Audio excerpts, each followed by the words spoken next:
बात करते हैं पूर्वांचल की सबसे चर्चित सीट गाजीपुर की, क्योंकि आज प्रधानमंत्री नरेंद्र मोदी यहां पर रैली करने पहुंचे थे।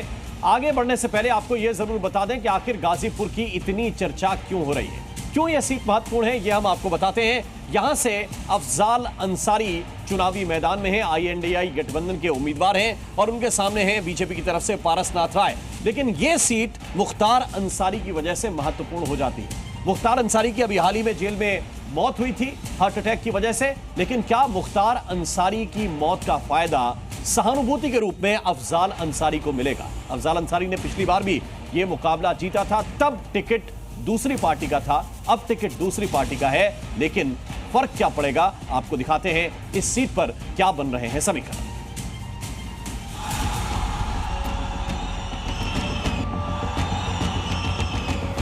गाजीपुर की वो सीट जहां एक बाहुबली का दबदबा है। पूर्वांचल की सबसे चर्चित सीटों में से एक गाजीपुर पर न केवल उत्तर प्रदेश बल्कि देश की नजर टिकी हुई है। बीजेपी 400 सीट पार के सपने के साथ लगातार आगे बढ़ रही है। 7वें चरण की वोटिंग से पहले मोदी योगी की जोड़ी ने पूर्वांचल की इस सीट की सियासत को और गर्म कर दिया है।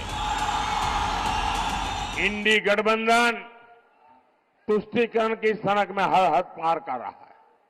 ये लोग राम मंदिर का अपमान कर रहे हैं। सपा के नेता राम मंदिर को बेकार और पाखंड बताते हैं।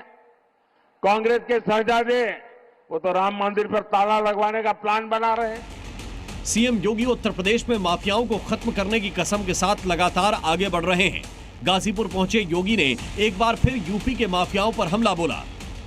अयोध्या में रामलला विराजमान हुए हैं तो बड़े बड़े माफियाओं का राम नाम सत्य है भी हुआ है।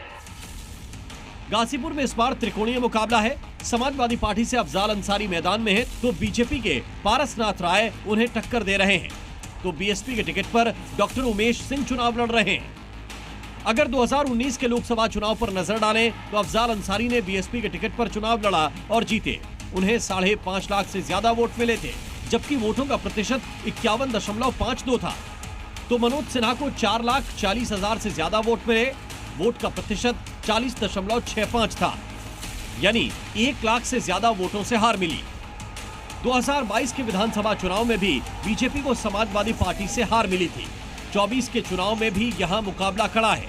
मुख्तार अंसारी की मौत के बाद कहा जा रहा है कि परिवार को सहानुभूति का फायदा मिल सकता है, तो बीजेपी को उत्तर प्रदेश में माफियाओं के सफाए का कितना फायदा होगा, ये 4 जून के नतीजे तय करेंगे।